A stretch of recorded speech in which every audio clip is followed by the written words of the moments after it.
Bapa dalam surga yang kami sembah dan kenal dalam nama Tuhan Yesus Kristus, kami mengucap syukur dan beri terima kasih Tuhan, karena Engkau baik dalam kehidupan kami Tuhan. Kami boleh ada sebagaimana kami ada ya Tuhan, semua karena kasih anugerah-Mu yang begitu luar biasa dalam kehidupan kami. Kami bersyukur dan berterima kasih ya Tuhan. Engkau Tuhan memelihara kami Tuhan, Engkau menjaga dan melindungi kami Tuhan, bahkan memberkati kami ya Tuhan. Kalau sepanjang sampai saat ini ya Tuhan, ini semua karena kasih-Mu ya Tuhan, karena kasih-Mu yang begitu luar biasa ya Tuhan, yang terus mengalir ya Tuhan, tidak pernah berhenti Tuhan dalam kehidupan kami ya Tuhan. Kami bersyukur dan berterima kasih ya Tuhan. Kalau pada pagi hari Tuhan kami bersama berkumpul ya Tuhan, biarlah ya Tuhan kami ingin memuji dan memuliakan nama-Mu ya Tuhan, beribadah kepada-Mu ya Tuhan. Biar Tuhan Kau ditinggikan, Kau dipuji dan dipermuliakan ya Tuhan, dan Engkau bersemayam Tuhan di atas puji-pujian umat-Mu ya Tuhan. Berkati kami Tuhan pribadi lepas pribadi ya Tuhan, apa menjadi kebutuhan kami Tuhan, keperluan kami ya Tuhan, masalah kami ya Tuhan, Engkau tahu Tuhan, Engkau peduli dan Engkau akan cukupkan itu semua dalam kehidupan kami ya Tuhan. Terima kasih Tuhan, biarlah Tuhan ibadah kami ya Tuhan, berikan rasa cukup ya Tuhan buat kami ya Tuhan, dan kami bersuka cita Tuhan, damai sejahtera-Mu Tuhan selalu melingkupi kami semua ya Tuhan. Urapan Tuhan dari tempat maha tinggi Tuhan untuk hamba-Mu ya Tuhan, yang kami mintakan daripada firman-Mu ya Tuhan. Biar firman Tuhan yang dari bibir lidahnya Tuhan dapat memberi kekuatan dalam kehidupan kami Tuhan, menegakkan kami, memulihkan keadaan kami ya Tuhan, menjadi iman percaya kami Tuhan bertambah-tambah Tuhan dalam Engkau ya Tuhan, dan Engkau saja ditinggikan, dipuji dan dipermuliakan ya Tuhan. Terima kasih Tuhan Yesus, terima kasih. Kami bersyukur dan berterima kasih ya Tuhan. Kami akan mulai ibadah ini, biar ada Roh Kudus Engkau bersama-sama dengan kami ya Tuhan, bukan karena kami Tuhan, tapi karena Engkau ya Tuhan.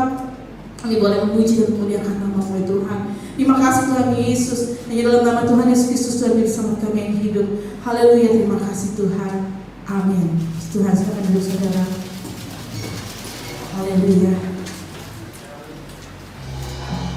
Tangan kasih Tuhan tidak pernah terlepas buat kita semua. Amin. Mari kita berpegang, berharap hanya kepada Tuhan yang setia buat kita semua. Haleluya. Kita akan memuji dan memuliakan nama Tuhan. Mari silakan kita berdiri. Mari masuk ke dalam.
semua. Dan berjalan kehidupan kita pasti sungguh indah karena Tuhan bersama dengan kita semua. Haleluya.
Yesus, terima kasih. Biar kami tak terus setia Tuhan kepada-Mu ya Tuhan. Dengan iman percaya kami ya Tuhan. Melalui segalapun apapun yang keadaan kami ya Tuhan. Kami tetap percaya Tuhan kepada-Mu ya Tuhan. Karena Engkau telah melakukan yang luar biasa Tuhan buat kami ya Tuhan. Karya-Mu begitu besar ya Tuhan buat kami Tuhan. Terima kasih Tuhan Yesus, terima kasih. Kami bersyukur, kami terima kasih Tuhan. Kami bersyukur Tuhan. Haleluya, haleluya. Haleluya, haleluya. Terima kasih Tuhan. Haleluya, haleluya. Terima kasih Yesus. Katakan sungguh besar.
Kami ada di tempat ini untuk memuji, memuliakan nama Tuhan.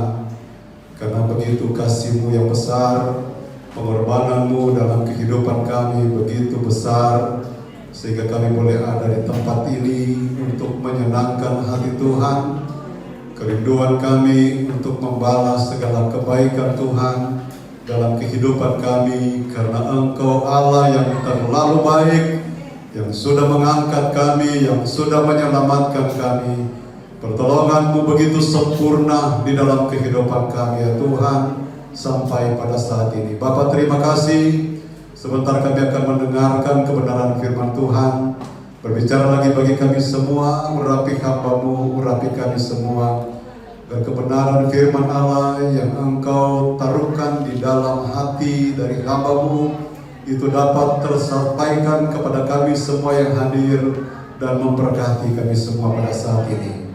Segala gangguan roh jahat kami tolak dalam nama Tuhan Yesus Kristus. Biar Roh Kudus saja yang berkarya di tengah-tengah kami mendengarkan kebenaran firman Tuhan. Dengan pengucapan syukur kami sudah berdoa dan kami sambut kebenaran firman Tuhan. Haleluya. Amin. Puji Tuhan. Salam sejahtera dalam kasih Tuhan Yesus Kristus yang adalah Kepala Gereja kita. Puji Tuhan. Saudara-saudara yang dikasihi oleh Tuhan, kalau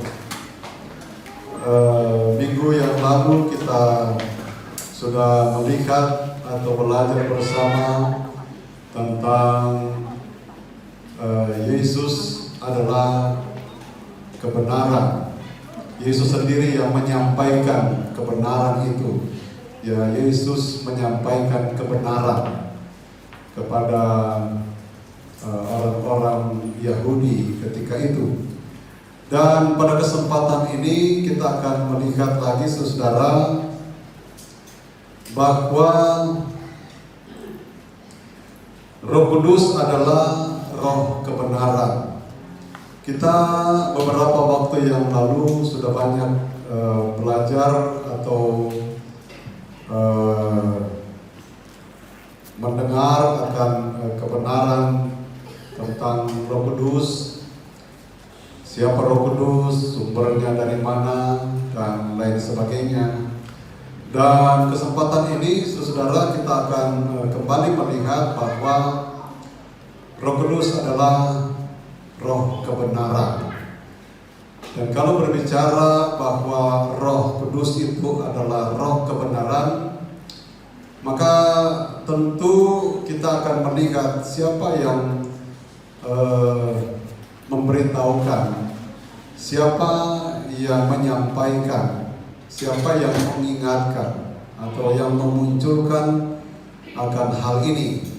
Di dalam Injil Yohanes pasalnya yang ke-14, ayatnya yang ke-16 dan ayatnya yang ke-17, kalau kita melihat di sana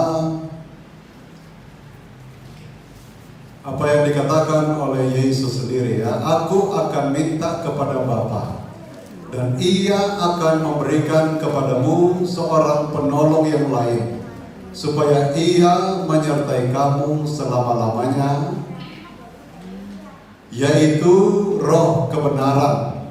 Dunia tidak dapat menerima Dia, sebab dunia tidak melihat Dia dan tidak mengenal Dia.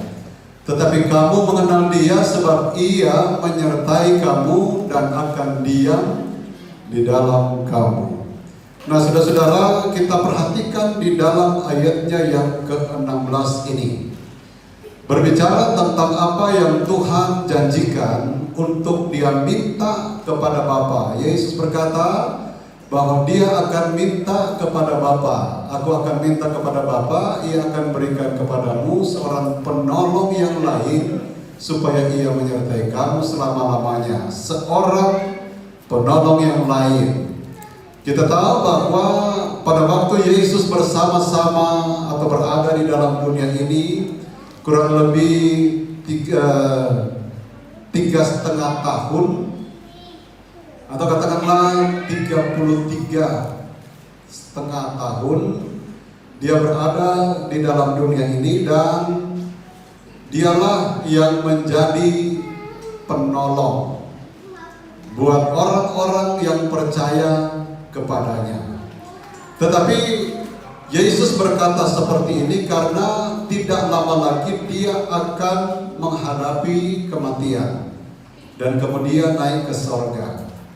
Sehingga Dia berpesan kepada murid-muridnya pada waktu itu, atau orang yang percaya pada waktu itu, orang yang percaya kepadanya pada waktu itu, bahwa aku akan minta kepada Bapa, Ia akan memberikan kepadamu seorang penolong yang lain, supaya Ia menyertai kamu selama-lamanya, yaitu roh kebenaran. Ayatnya yang ke-17, roh kebenaran. Dunia tidak dapat menerima Dia, sebab dunia tidak melihat Dia dan tidak mengenal Dia. Tetapi kamu mengenal Dia, sebab Ia menyertai kamu dan akan diam di dalam kamu. Akan diam di dalam kamu. Kalau kita mau lihat, saudara-saudara, di dalam terjemahan yang lain, di dalam terjemahan Sederhana Indonesia TSI, dibilang begini di dalam ayat yang ke-17 ini, ya, dikatakan, aku juga akan meminta kepada Bapa, supaya Dia memberikan penolong yang lain untuk menyertai dan menolong kalian sampai selama-lamanya. Oh, ini ayatnya yang ke-16, ya. Ayatnya yang ke-17,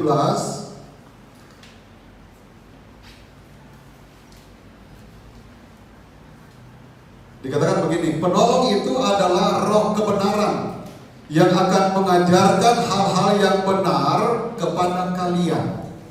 Jadi penolong itu adalah roh kebenaran yang akan mengajarkan hal-hal yang benar kepada kalian.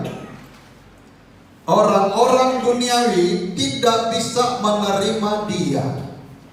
Jadi orang-orang duniawi tidak bisa melihat dia, menerima dia, sebab mereka tidak melihat dan tidak mengenalnya. Tetapi kalian mengenal dia, karena sekarang dia ada bersama kalian, dan nanti dia akan tinggal di dalam hatimu masing-masing.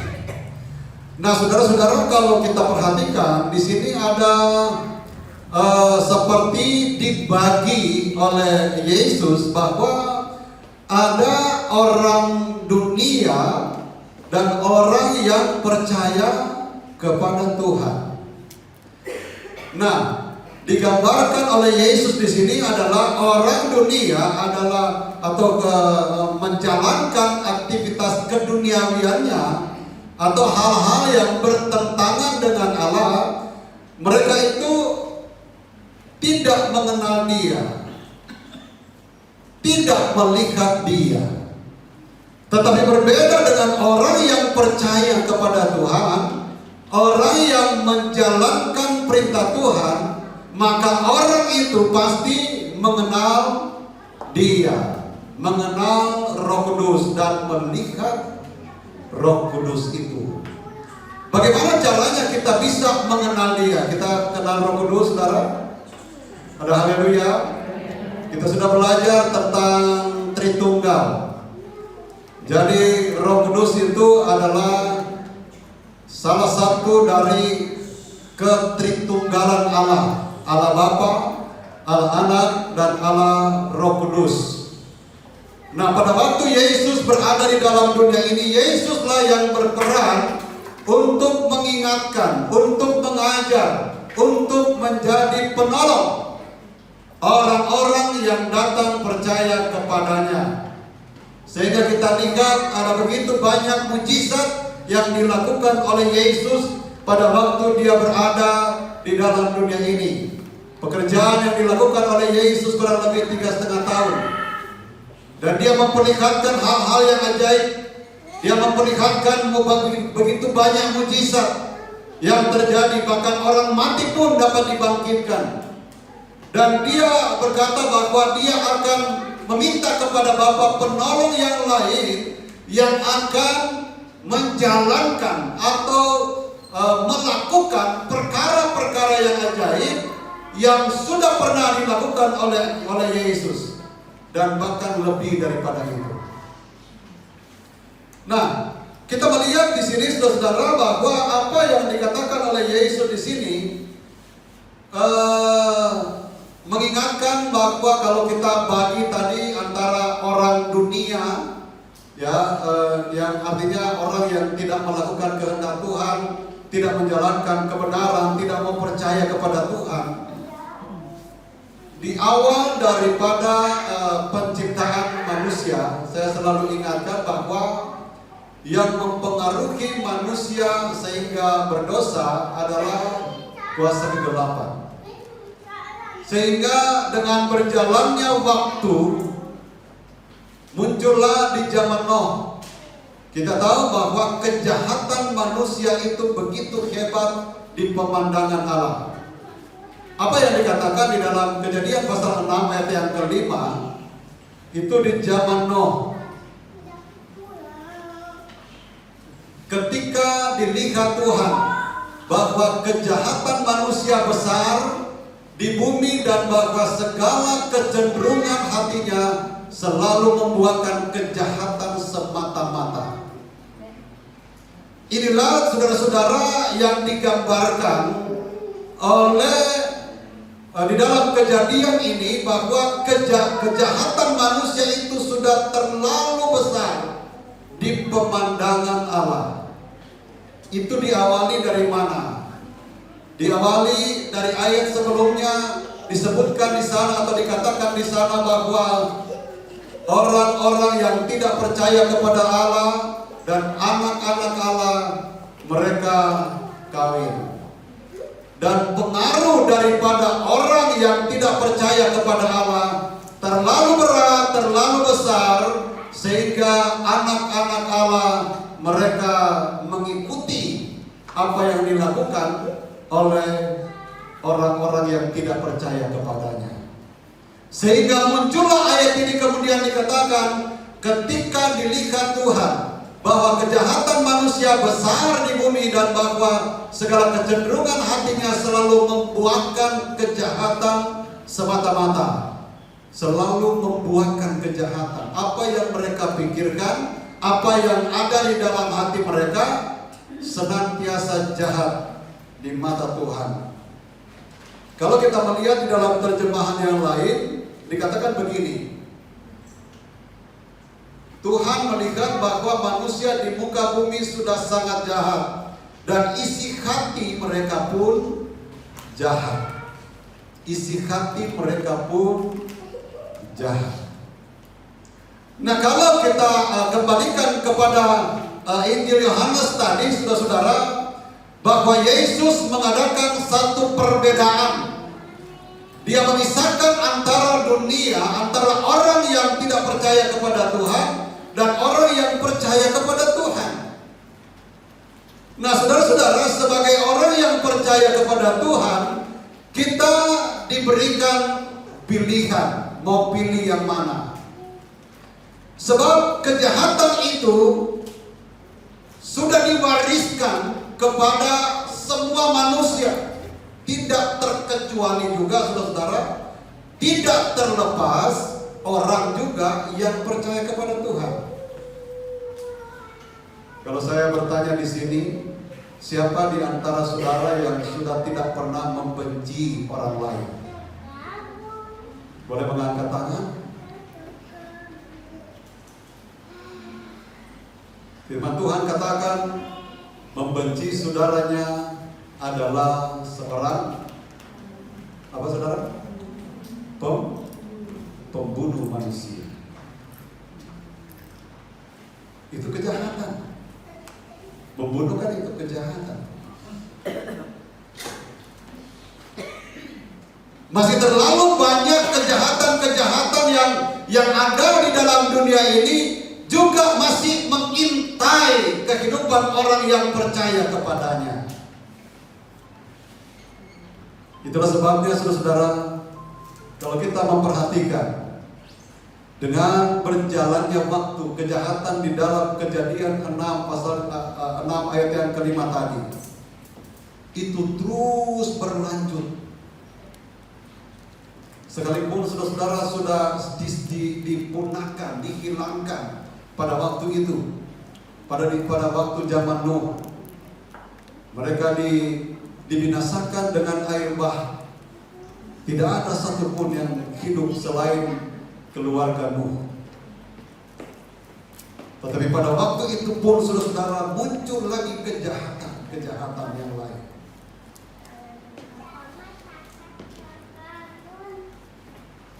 Sehingga kejahatan ini dilihat oleh Allah bahwa terlalu besar di dalam dunia ini. Dan Tuhan ingin menghilangkan kejahatan ini. Bagaimana caranya supaya kejahatan ini bisa dihilangkan? Sifat duniawi manusia ini yang kecenderungannya yang selalu muncul dalam hatinya itu selalu jahat adanya. Tuhan ingin supaya ditarik, dihilangkan, diganti dengan kebenaran. Itulah sebabnya datang Yesus Kristus. Haleluya, saudara. Yesus datang untuk menyelamatkan orang yang percaya kepada Tuhan, yang mau percaya kepada Tuhan. Dan kedatangan Yesus agar supaya orang yang tadinya dikuasai oleh kegelapan, orang yang tadinya dikuasai oleh kejahatan, itu bisa beralih kepada kebenaran. Yesus memberitahukan supaya melakukan kebenaran. Dan di dalam ayatnya yang ke-15, di dalam Injil Yohanes pasalnya yang ke-14 tadi, ayat yang ke-15, kita melihat di sana, saudara-saudara, dasar dari apa yang dapat kita lakukan dan mengikuti Tuhan itu adalah kasih. Kita baca sama-sama. 2, 3. Jikalau kamu mengasihi aku, kamu akan menuruti segala perintahku. Di sini tidak dikatakan sebagian dari perintahku, tetapi semua, segala perintahku. Makanya saudara-saudara, karena Yesus telah datang dan telah memberikan firman, telah memberikan kebenaran kepada orang-orang yang percaya pada waktu itu, setelah Yesus nanti akan meninggalkan mereka, dia berkata bahwa aku akan minta kepada Bapa seorang penolong yang lain, yaitu Roh kebenaran. Roh itulah yang akan menjadi penuntun kita, penolong kita dalam melanjutkan apa yang telah ditinggalkan oleh Yesus. Sebab Yesus itu adalah kebenaran itu sendiri. Kita tidak bisa, saudara-saudara, kita tidak mampu. Dan bahkan di dalam Matius pasalnya yang ke-11 ayatnya yang ke berapa? 59.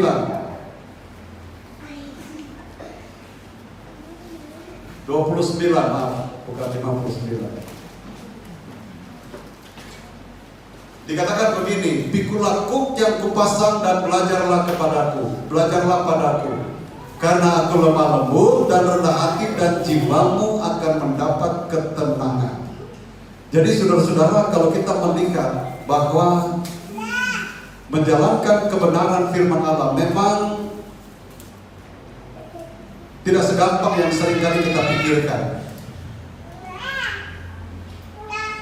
Kalau misalnya saudara-saudara masih terlalu berat keduniawian kita, maka untuk menjalankan kebenaran firman Allah itu memang berat sekali.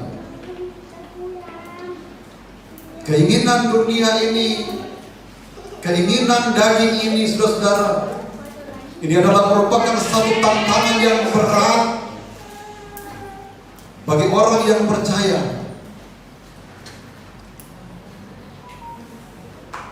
Sebab segala keinginan daging ini begitu nikmat, begitu enak, tanpa lagi melihat, memperhitungkan apa yang akan menjadi akibatnya. Seringkali saudara, orang kalau sudah masuk di dalamnya, sudah masuk di dalam keinginan dunia yang tidak berkenan kepada Tuhan, kalau dia sudah tertangkap dengan hal itu susah keluarnya. Betul apa betul, saudara? Karena sudah menjadi satu kebiasaan. Bahkan bisa saja orang itu akan membela diri. Yang seringkali yang saya katakan bahwa kita sekarang sudah hidup di zaman perjanjian baru, tetapi orang itu masih tetap mengikuti apa yang di dalam perjanjian lama. Di dalam perjanjian lama kan melakukan dulu baru dosa. Tetapi kalau di dalam perjanjian yang baru, menikah saja mengingini, itu sudah dosa. Di dalam perjanjian lama enggak begitu. Apalagi dicontohkan di dalam Kejadian tentang Kain atau tentang Adam dan Hawa. Allah berbicara kepada Adam dan Hawa, jangan makan buah yang ada di tengah-tengah taman, sebab pada waktu engkau makan, engkau akan mati. Melihat pada waktu itu mereka belum berdosa, mereka belum merasa bahwa waduh ternyata kita telanjang. Belum berdosa mereka. Mereka raba belum berdosa buah itu. Tetapi pada waktu mereka makan, barulah dosa itu muncul.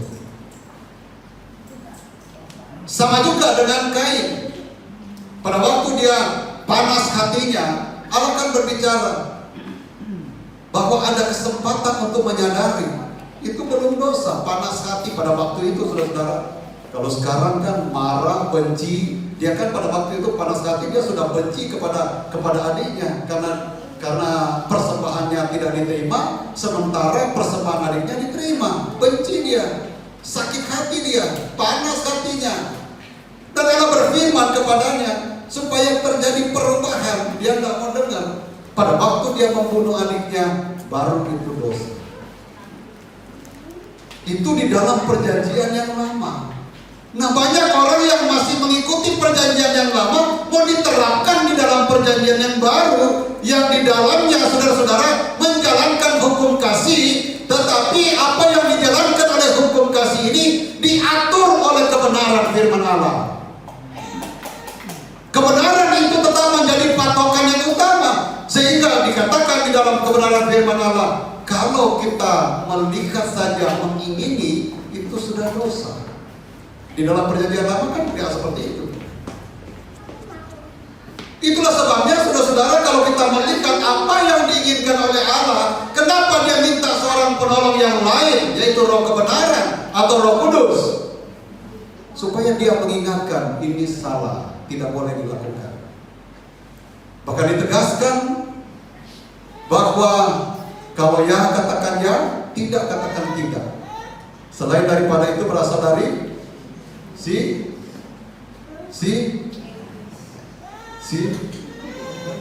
anu,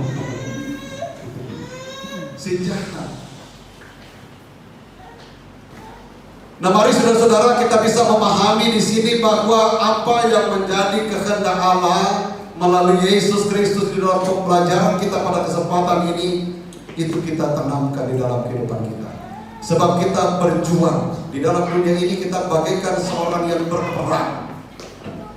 Setiap hari, setiap saat, setiap menit, setiap detik mungkin kita bagaikan orang yang berperang. Berperang melawan apa? Roh-roh yang ada di udara.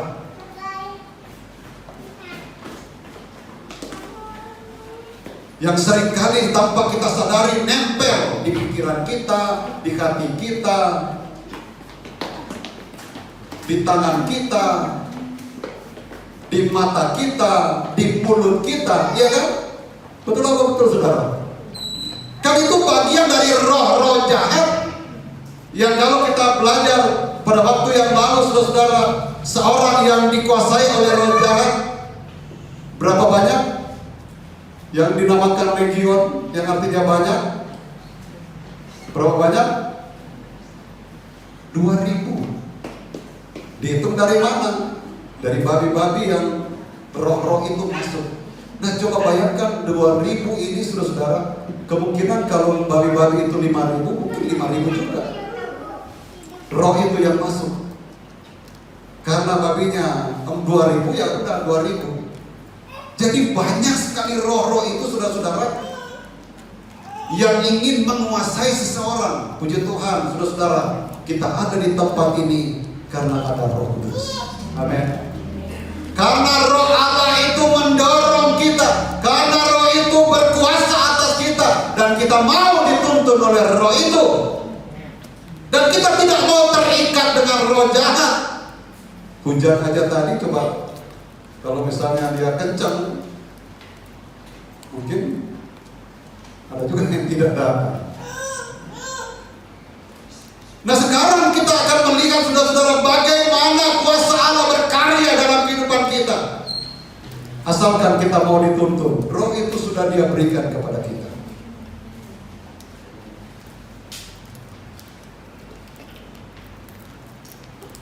Saya ingin membacakan lagi di dalam terjemahan. Kita kembali kepada Yohanes pasalnya yang ke-14 ayat yang ke-17.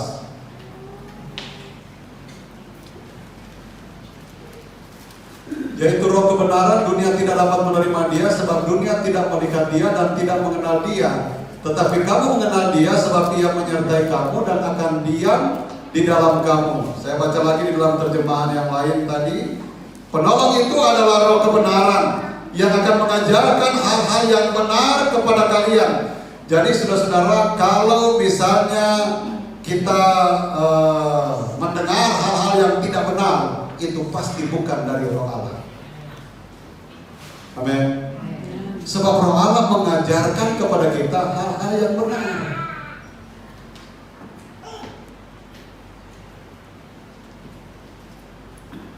Orang-orang duniawi tidak bisa menerima dia, sebab mereka tidak melihat dan tidak mengenalnya. Jadi ini saudara-saudara kita bisa tahu ya, kalau orang duniawi, orang yang tidak percaya kepada Tuhan, tidak mengenal dia, tidak mau menerima dia,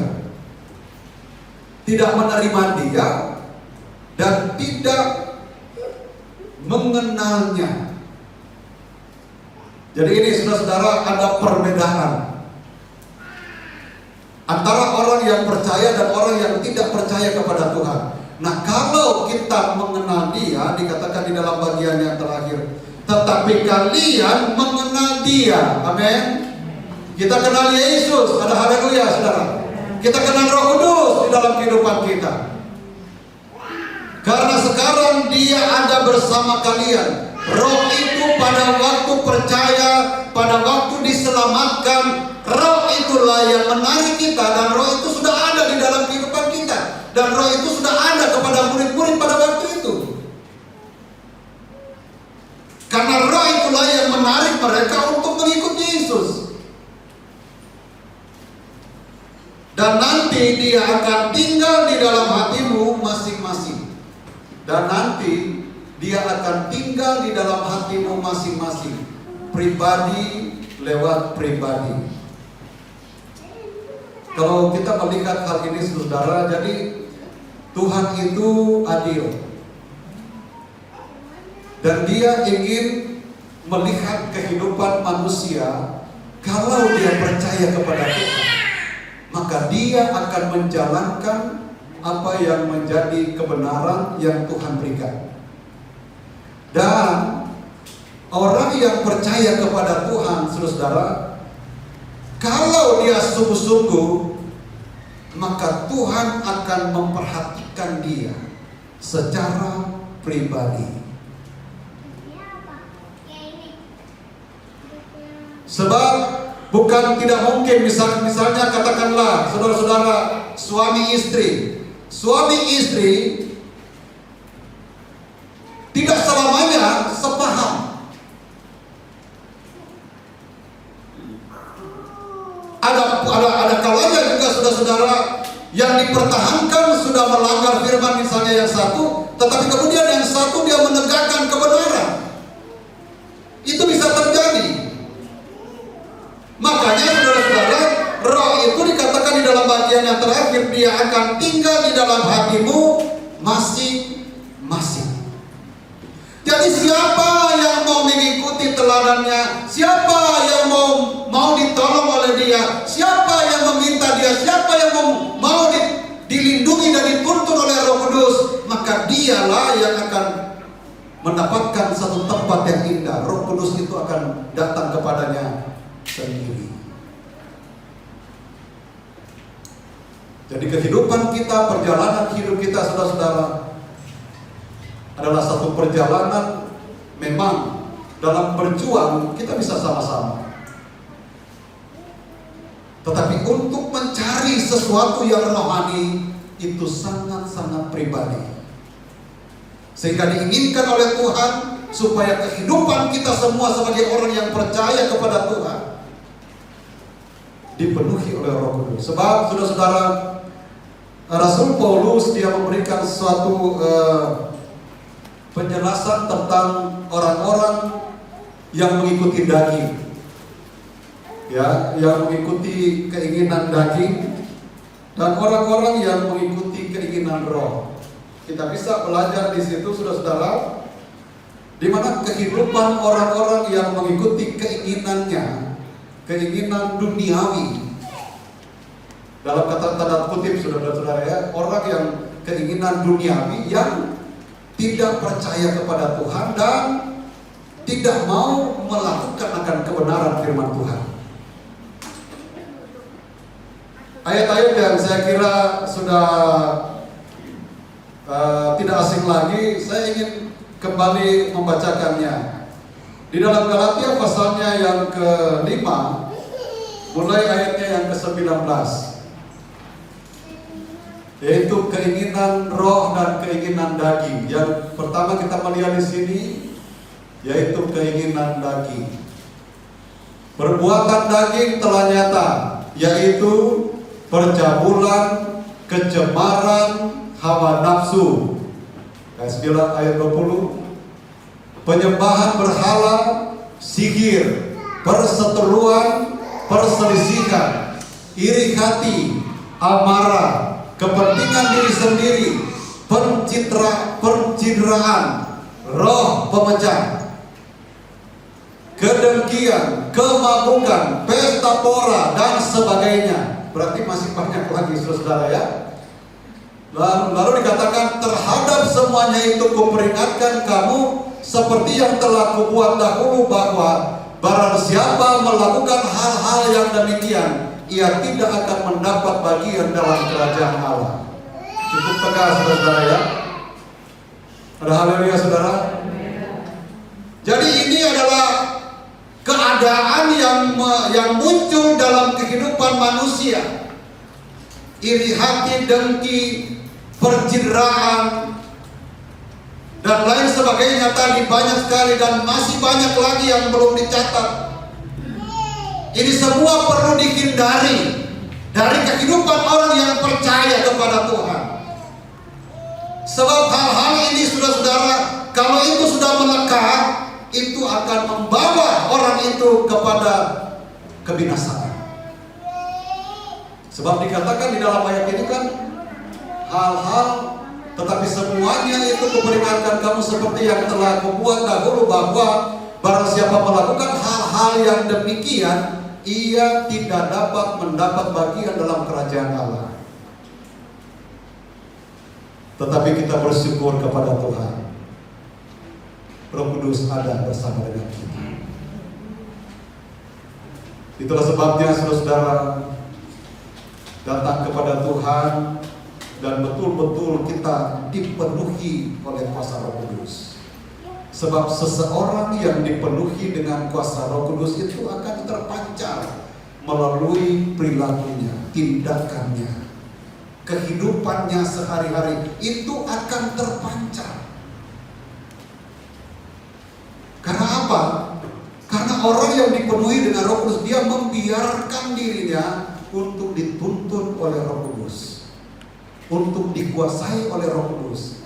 Mau tidak mau, saudara-saudara, di luar sana ketika kita berhadapan dengan, berlawanan dengan keinginan Tuhan, yaitu dosa, kita diingatkan oleh Roh Kudus, jangan, itu tidak baik, itu dosa, itu melanggar firman. Diingatkanlah kita kepada kebenaran firman. Amin, saudara.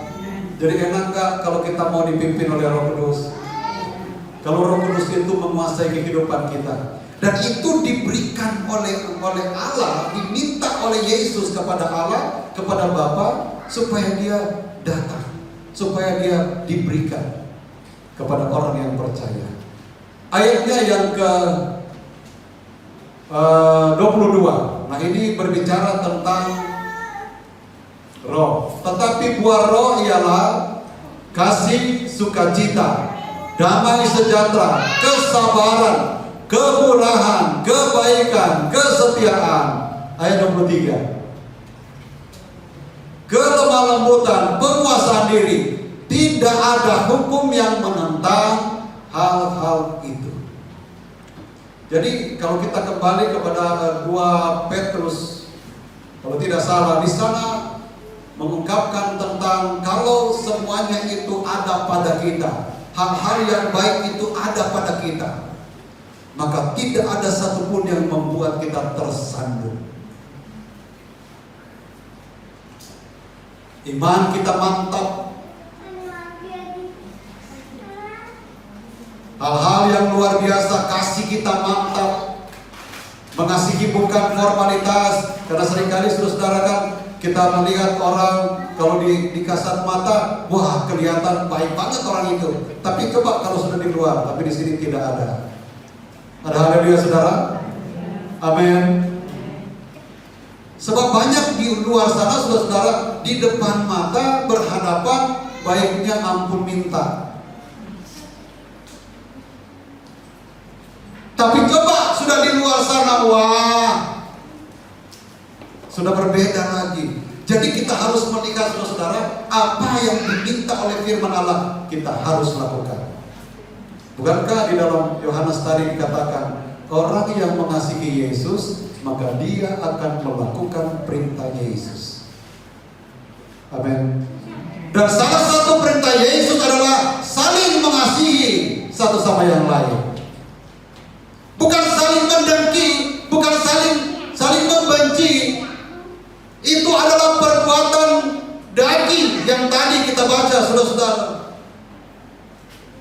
Tetapi ada buah roh yang Tuhan pesankan kepada kita. Mari kita jalankan itu semua. Supaya di sini dikatakan tidak ada hukum yang menentang hal-hal itu.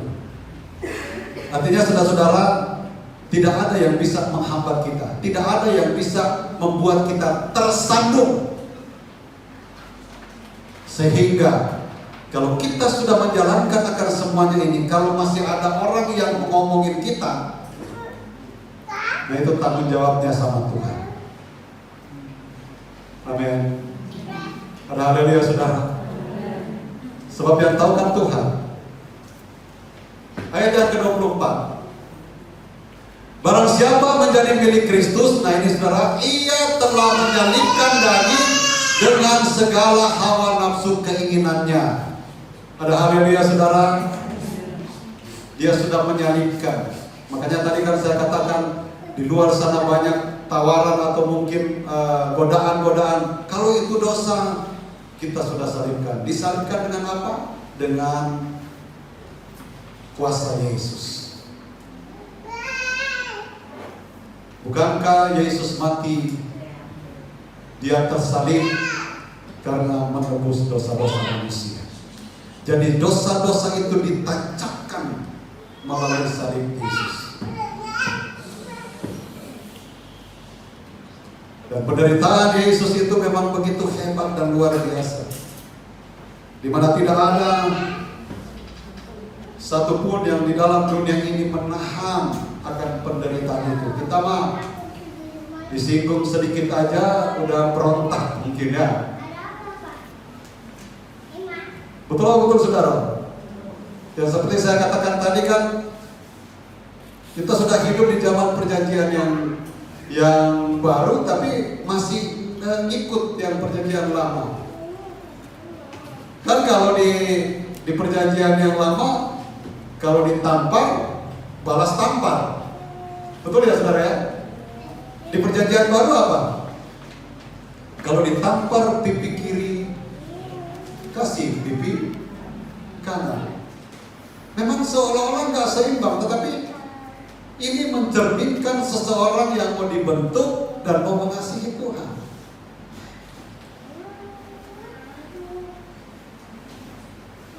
Dan dia ingin membentuk kita, saudara-saudara, untuk menjadi sama seperti Yesus. Itulah sebabnya memang untuk menjalankan kebenaran firman Allah, saya ingin ingatkan lagi, kalau kita biasakan untuk menjalankan kebenaran firman Allah, itu akan menjadi gampang. Tetapi kalau seandainya kita tidak biasakan menjalankan firman Allah, kita masih nggak apa-apa lah. Kan ada yang seperti itu, masih dunia berputar. Sampai sekarang ini saya nggak apa-apa kok. Walaupun seringkali saudara, penderitaan lewat penderitaan sudah diizinkan oleh Tuhan untuk menegur dia, tetapi dia tetap kekeh di dalam pendiriannya.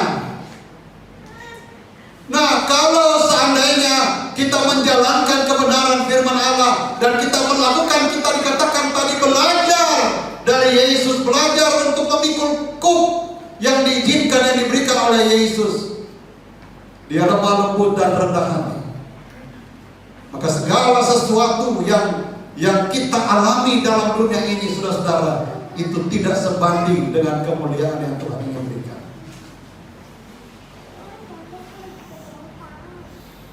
Segala kemuliaan yang Tuhan rencanakan, yang Tuhan janjikan, itu bukan saja sampai nanti sudah di dalam kerajaan sorga, keselamatan, tetapi selama kita berada di dalam dunia ini, Tuhan juga akan memperlihatkan kemuliaannya kepada kita. Sebab ketika kemuliaannya itu dia perlihatkan kepada kita, maka orang lain akan mengakui bahwa Allah itu Allah yang luar biasa. Melalui siapa? Melalui orang yang percaya kepada Tuhan, orang yang dikuasai oleh Roh Kudus, orang yang mau dipimpin oleh Roh Kudus. Ayat yang 20 ke 25. Jikalau kita hidup oleh Roh, baiklah hidup kita juga dipimpin oleh Roh. Ayat 26. Dan janganlah kita gila hormat, janganlah kita saling menantang dan saling mendengki. Dijauhkan Tuhan. Tuhan ingatkan kepada kita supaya kehidupan kita ini benar-benar menjalaninya sesuai dengan kehendaknya. Kalau keinginan-keinginan daging itu memaksa kita untuk melakukannya, kita ingat bahwa kita sudah disalibkan bersama dengan Yesus.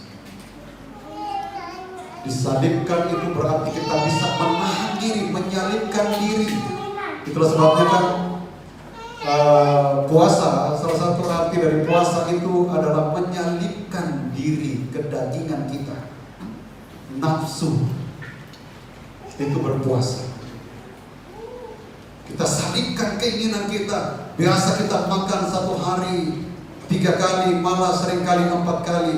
Sekarang kita mau salibkan, tidak makan sama sekali.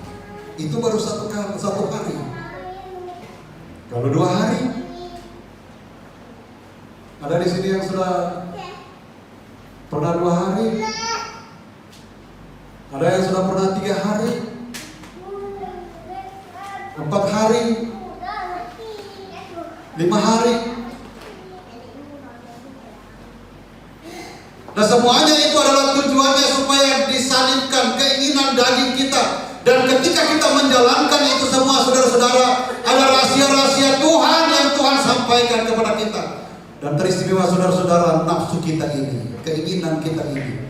Jadi bukan sosokan saudara-saudara berpuasa itu. Ada kan seringkali, wah saya sudah begini.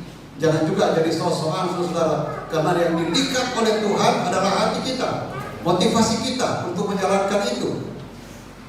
Sama juga saudara-saudara di dalam perjalanan hidup kita, di kantor ke, di pelayanan ke, di mana kita bekerja, di mana kita berusaha, kita perlihatkan kasih itu di dalam kehidupan kita.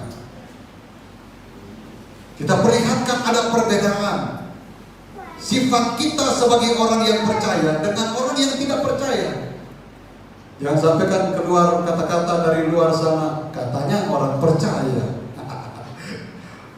Haleluya saudara.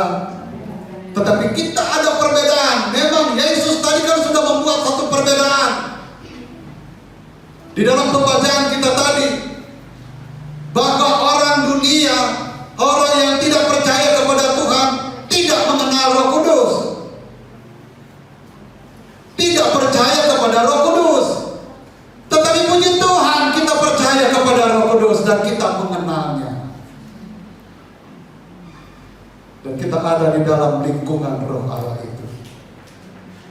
Kita pertahankan kekuatan itu, saudara-saudara.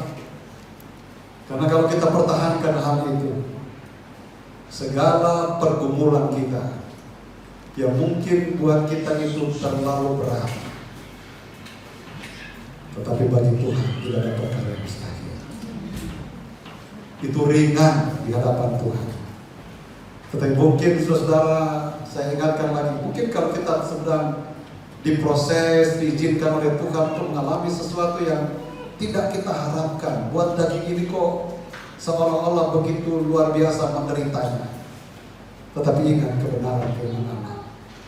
Ketika engkau berada di dalam percaya dengan sungguh-sungguh kepada Tuhan, lalu kemudian ada masalah yang muncul, percayalah Tuhan ingin mengangkat engkau. Bukan hanya perkara jasmani, tetapi khususnya buat rohani kita, iman kita. Itulah sebabnya ketika kita menghadapi masalah, datang lebih dekat lagi kepada Tuhan. Pergumulan kita jangan hanya satu kali, tetapi rutin kita lakukan untuk Tuhan. Sebab ketika kita menjalankan akan itu semua, Tuhan kan bisa melihat. Jadi di tengah-tengah penderitaan pun tetap kita pasrah ke dalam tangan Tuhan. Tetap kita berserah kepada Tuhan. Artinya apa? Dalam segala perkara kita tetap mengakui bahwa Tuhan itu adalah Tuhan yang luar biasa. Tuhan itu adalah Tuhan yang besar. Dan ketika engkau sudah sesuatunya ke dalam tangan Tuhan, percayalah ada waktu Tuhan untuk memberikan pertolongannya. Kalau engkau menghadapi tantangan, masalah dalam hidupmu pada saat ini, percaya kepada Tuhan. Ada penolong yang lain yang Tuhan Yesus sudah minta kepada Bapa di sorga, yaitu roh kebenaran, dan dia sudah diberikan kepada setiap orang yang percaya.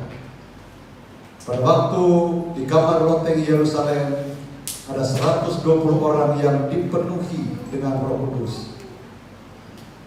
Tetapi dengan berjalannya waktu sampai pada saat ini, saudara, Roh itu tetap berkarya. Dan mungkin bukan saja 120 orang di dalam satu komunitas, bisa saja lebih dari itu, bahkan ribuan orang, bahkan jutaan orang. Itu Tuhan bisa nyatakan di dalam kehidupan orang yang percaya kepadanya. Dan jangan lupa, saudara-saudara, untuk mendapatkan hal rohani juga pribadi kita, sendiri kita, itu penting. Sebab dikatakan di dalam terjemahan yang lain tadi kan masing-masing pribadi, lewat pribadi. Makanya kan kita seringkali kalau kita kalau misalnya roh itu hanya diberikan kepada rombongan, kepada komunitas yang banyak, berarti tidak ada doa lagi di rumah masing-masing dengan sendiri. Tetapi itulah sebabnya dikatakan masing-masing. Makanya dimanapun kita berada, tetap ada komunikasi dengan Tuhan. Tuhan memberkati kita semua. Mari kita bangkit berdiri. Kita akan masuk dalam perjamuan Tuhan.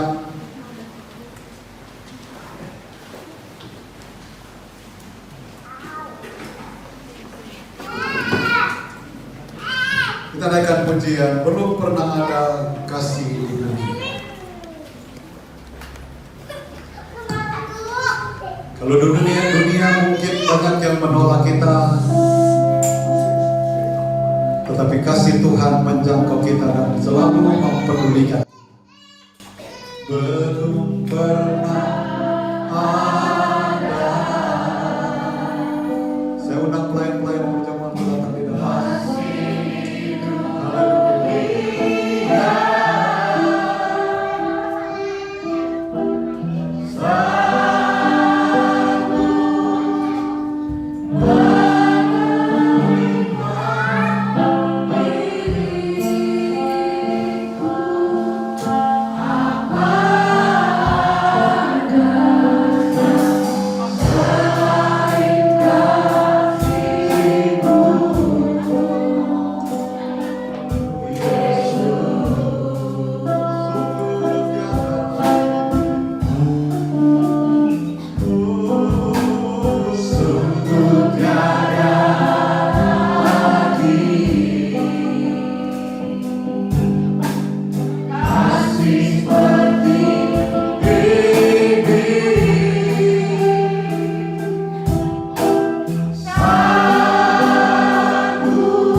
firman-Mu di dalam hati kami ya Tuhan. Biar Roh Kudus terus ada di dalam kehidupan kami, menetap di dalam kehidupan kami, berkuasa atas kehidupan kami, dan menuntun kehidupan kami. Terima kasih banyak Tuhan Yesus buat belas kasihan-Mu, buat pengorbanan-Mu yang Kau berikan untuk menyelamatkan kehidupan kami. Dan Kau berikan kekuatan dan kemampuan untuk melakukan dan menjalankan apa yang Engkau firmankan di dalam kehidupan kami, supaya hidup rohani kami benar-benar bertumbuh di dalam Engkau ya Tuhan. Keyakinan percaya kami lebih lagi dibanding pada waktu-waktu yang lalu. Dan Engkau ditinggikan dan dimuliakan. Bapa, terima kasih. Di depan kami ada roti dan air anggur yang adalah gambaran tubuh dan darah-Mu yang Engkau sudah korbankan di kayu salib untuk menebus dosa-dosa kami. Sebelum kami menikmati perjamuan ini ya Bapa, kiranya Engkau berkenan untuk mengulurkan tangan-Mu untuk menjamah, memberkati roti dan air anggur ini ya Tuhan.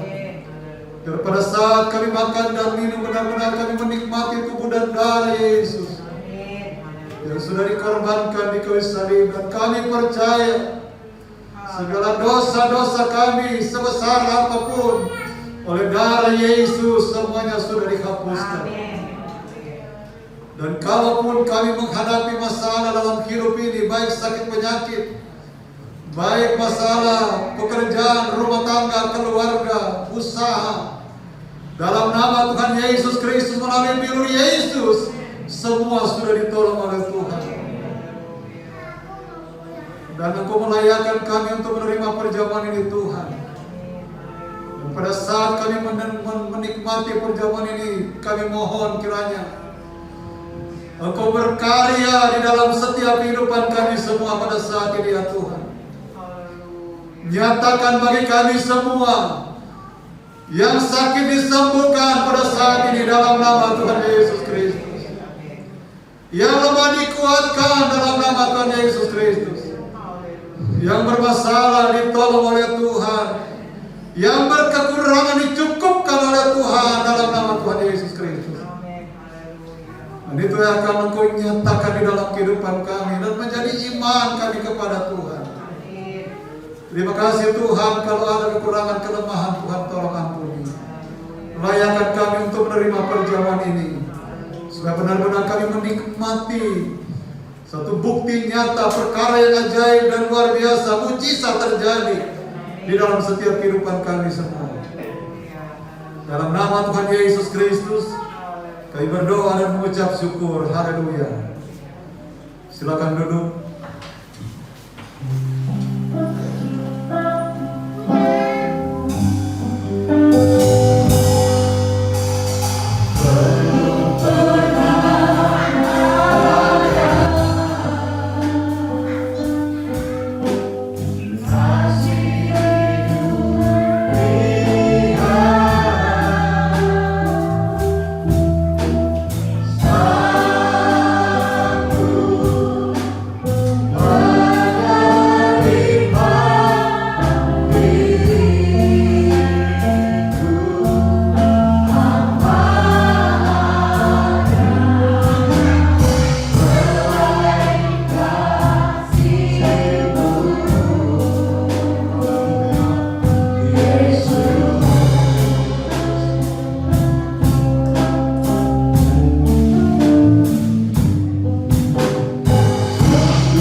Sebab Engkau mengenal dan mengetahui kerinduan hati kami.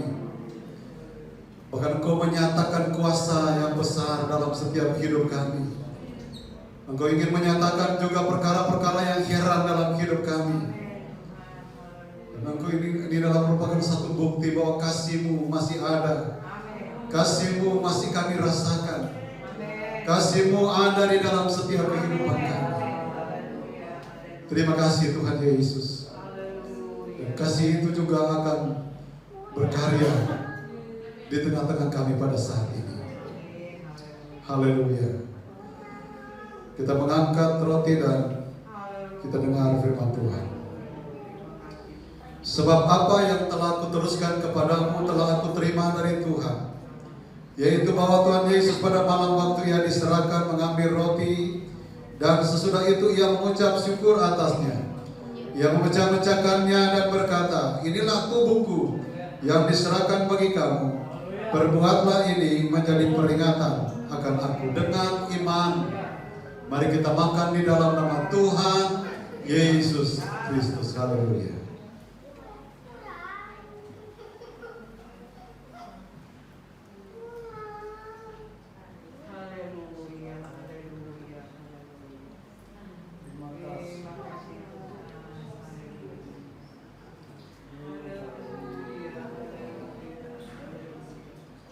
Kita mengangkat cawan dan kita dengar firman Tuhan. Demikian juga Ia mengambil cawan setelah makan lalu berkata, cawan ini adalah perjanjian baru yang dimeteraikan oleh darahku. Berbuatlah ini setiap kali kamu meminumnya menjadi peringatan akan aku. Sebab setiap kali kamu makan roti ini dan minum cawan ini, kamu memberitakan kematian Tuhan sampai Ia datang. Dengan iman, mari kita minum di dalam nama Tuhan Yesus Kristus. Haleluya, haleluya.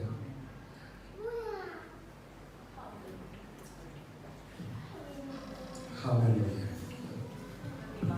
Ku masuk ruang Maha Kudus. Kita bersyukur kita dilayakkan untuk masuk di dalam ruang Maha Kudus, untuk dapat menikmati hadirat Allah, untuk dapat menikmati roh Allah, menikmati kuasa Allah di dalam kehidupan kita. Masuk ruang Maha Kudus, dengan darah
begitu manis dalam kehidupan kami, sebagai penolong yang tidak ada duanya, sebagai penolong yang luar biasa, yang saat ini ada bersama-sama dengan kami. Tetaplah ada di dalam kami, Roh Kudus. Kami sangat membutuhkan Engkau. Kami bukan siapa-siapa kalau bukan Roh yang sama, Roh Kudus yang memimpin dan menuntun kehidupan kami. Terima kasih Tuhan, Engkau sangat baik. Engkau sudah memberkati kami. Kami yakin dan percaya ada kekuatan baru dalam hidup kami. Yang sakit sudah disembuhkan oleh bilur-bilurnya. Ada kuasa yang dahsyat yang akan mengadakan mujizat yang besar dalam hidup kami semua. Yang berkekurangan, Tuhan sudah memberkati. Ada jalan keluar bagi kami yang tertutup jalan. Terima kasih Bapa. Berkati hamba-Mu yang sudah melayani kami dengan firman-Mu. Tuhan, pakai dia lebih heran lagi. Kekuatan, kesehatan dari Tuhan menjadi bahagiannya. Urapan Allah ada di atas hidupnya. Terima kasih dalam nama Yesus.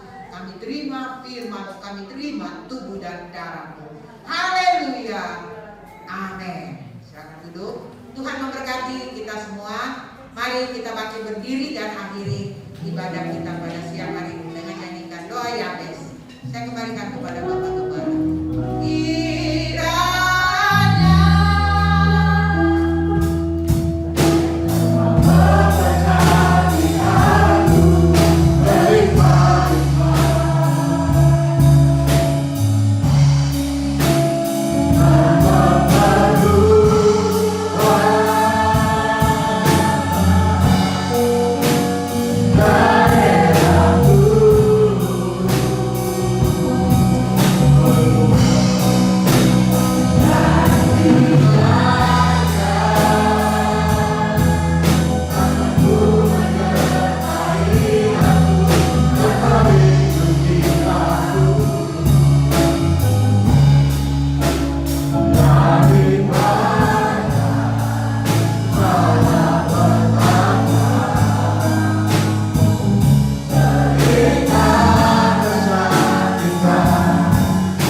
Menyerahkan lagi ke dalam tangan Tuhan buat semua aktivitas kami. Kami yakin bahwa apapun yang Engkau percayakan, ini semua bersumber dari Engkau, dan kami ingin melaksanakan segala sesuatunya dengan baik, sesuai dengan kebenaran firman Allah. Itulah sebabnya ketika kami melangkah untuk beraktivitas bersama dengan Tuhan, pasti kami dilindungi dan diberkati oleh Tuhan. Menyerahkan juga ke dalam tangan Tuhan buat saudara-saudara kami, buat jemaat, buat keluarga yang tidak bersama dengan kami. Kalau mereka dalam keadaan sakit dimanapun mereka berada, pada saat ini kami berdoa dalam nama Tuhan Yesus Kristus, mereka dilawat Tuhan, mereka dijamah Tuhan, kesembuhan menjadi bagian mereka, dan di dalamnya Engkau ditinggikan dan dimuliakan. Bapa, terima kasih. Berdoa juga buat bangsa negara pemerintahan Indonesia. Pulihkan, selamatkan bangsa kami ini ya Tuhan. Pemerintah diberikan hikmat kebijaksanaan agar mereka dapat menjalankan tugas mereka dengan sebaik-baiknya demi kepentingan semua masyarakat yang ada di negara dan bangsa ini. Virus corona juga Tuhan Engkau matikan, Engkau hentikan penyebarannya dalam nama Tuhan Yesus Kristus. Dan kami semua sebagai anak-anak Tuhan, orang-orang yang percaya kepada Tuhan, dilindungi, dipagari oleh kuasa Allah, sehingga dijauhkan dari virus corona dan varian-variannya. Bahkan sakit penyakit apapun dilalukan oleh Tuhan dari kehidupan kami. Bapa, terima kasih. Sebentar kami akan kembali pulang. Sertai dalam perjalanan kami, jauhkan, hindarkan dari hal-hal yang tidak diinginkan, bahkan di tempat tujuan kami dengan tidak suatu kurang apa-apa. Terima kasih banyak Bapa di sorga. Dan pada akhirnya jemaat yang dikasihi Tuhan, pulanglah dengan berkat daripada Allah Bapa, cinta kasih dari Tuhan Yesus Kristus sebagai Allah Anak, persekutuan Allah Roh Kudus menyertai kita sekalian, menuntun, menghibur, menguatkan, bahkan meneguhkan iman, percaya, keyakinan kita semua, mulai pada saat ini sampai selama-lamanya. Tuhan Yesus sudah kembali pada kali yang kedua. Pulanglah dengan membawa berkat-berkat dari Tuhan. Dan kami akhiri ibadah kami pada saat ini. Kami alaskan hanya di dalam nama Tuhan Yesus Kristus. Haleluya. Dan kita semua berkata, amin. Tuhan Yesus Kristus memberkati kita semua. Amin.